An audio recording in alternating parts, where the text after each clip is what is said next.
Guys, ito na yung part 2. In my previous vlog, nag-test drive ako nung Geely Coolray and I found it very nice. Now, ang gusto ko namang tingnan is yung Mazda 3 Sportsback to compare with this Coolray. Kaya, tingnan natin. Tara!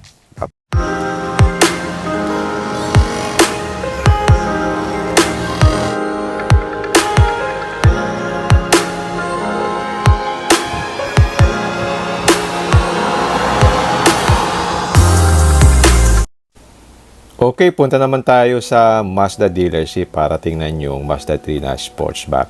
Punta ko sa Pasong Tamo pero wala namang stock na na naka-display, saka pinapunta lang ako dito sa likod sa kanilang service, and then pinakita sa akin yung units doon na Sportsback. Kasi daw walang dumadating ngayon galing sa Japan kaya very limited yung stocks nila.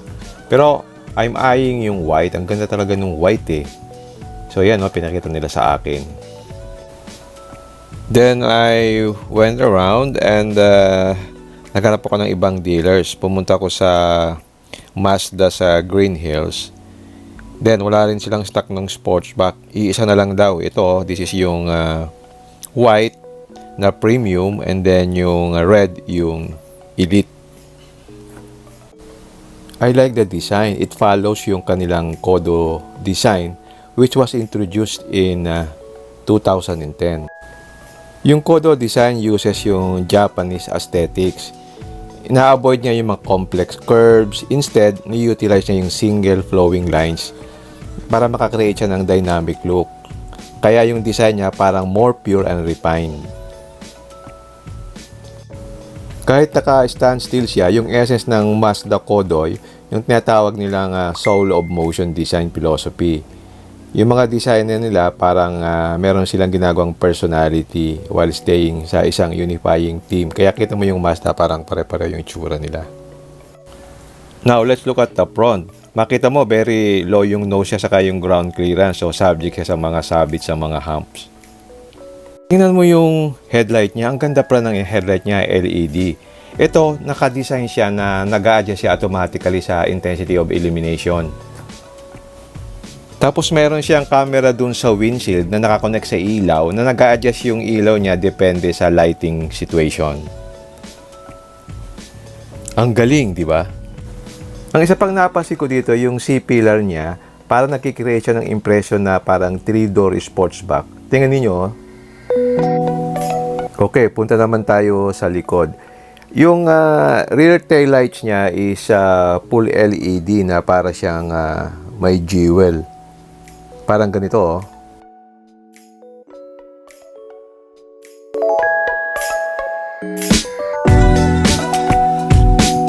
Tingnan man natin yung side. Kita mo body color yung kanyang handle. Tapos yung B-pillar niya is shiny with matching parang nagpo-float na side mirror na kulay white din. So it blends well with the design. Ito nga pala is made in Japan kaya naka-privacy glass siya. Let's take a look at the back again. Ang likod niya parang Ferrari Lusso o kaya yung Alfa Romeo. Magkahawig sila. Impressed ako doon sa interior ng Geely. Pero nung makita ko ang interior nito, grabe ang craftsmanship saka yung quality ng materials na ginamit. Kitang-kita mo premium na premium siya.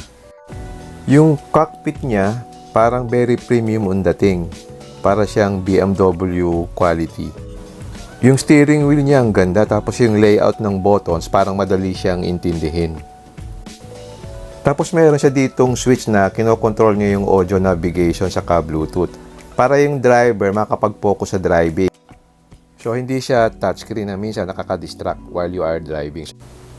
Look again at the quality of the switches, So, pag nakailaw siya kulay white, tapos may mga aluminum, mga accent siya na nagmumukha siyang very premium. Tingnan natin yung mga seats niya. Yung seats niya talagang meticulously crafted siya. Meron siyang mga perforated holes and leather siya. Kaya very flawless yung kanyang pagkaka-design. Look at this. Ganda. Tapos, tingnan natin yung trunk niya. Tama lang yung space. Oh, meron pa pala siyang subwoofer dito sa likod, no? Donut lang yung kanyang reserba. Yung cabin niya talaga ang napakaganda for me. Para talagang nakasakay ka sa first class na kotse. Dito ako na-impress. Dito sa cabin, yung kanyang mga leather seats. Isa pa na pansin ko dito, yung kanyang headliner is black. Yan o. Tapos meron din siyang sunroof. Para din siya dun sa Geely Coolray. Yung cabin light niya is LED na white. Tapos yung illumination ng gauges niya is white din. Which is parang mas naiiba dun sa mga common cars, diba? Minsan red and blue. Dito white lang. Kaya mas simple at mas elegant siyang tingnan. Meron nga din pala siyang 360-degree camera na very high yung kanyang resolution, very crisp. Na pwede mong makita yung left side, pwede ring makita yung right side.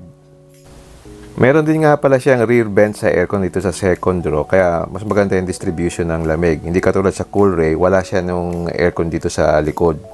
Yan o. Yung nga palang safety features nito, meron siyang smart brake support, meron din siyang driver attention alert, yung radar cruise control with stop and go, meron din siyang lane departure warning system, lane keep assist, saka yung high beam control. Tapos yung yung sa seatbelt, warning din siya. Kapag hindi ka naka-seatbelt, dito sa taas meron siyang red, makikita mo kung hindi naka-seatbelt, pati yung passengers mo sa likod. Yung speaker nga pala niya, 12 na Bose.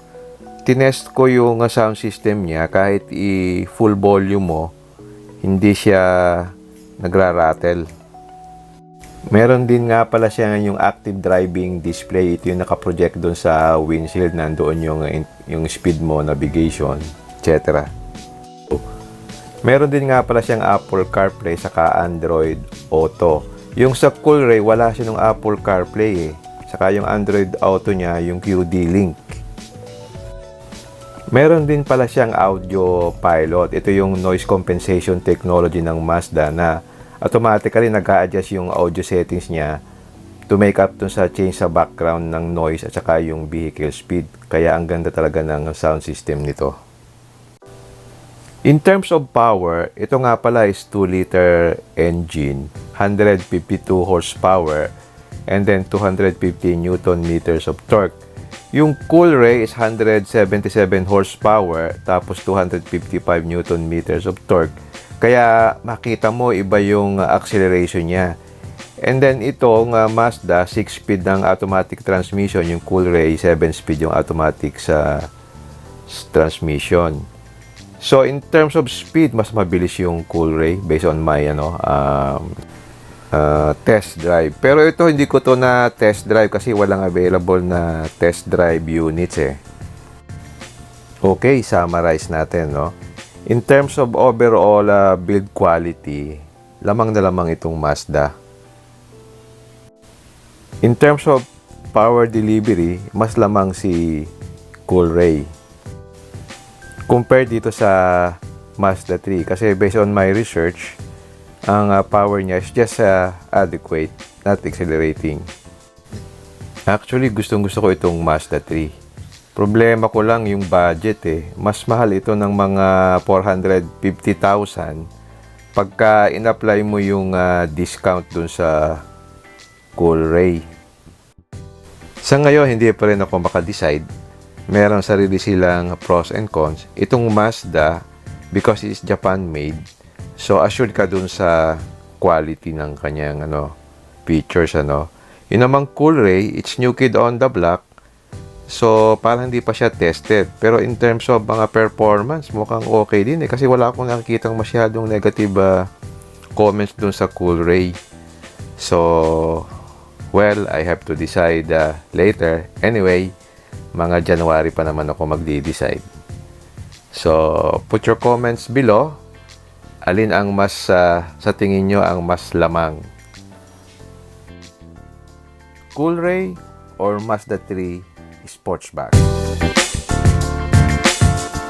Alright, if you like this video, don't forget to like, share, and subscribe.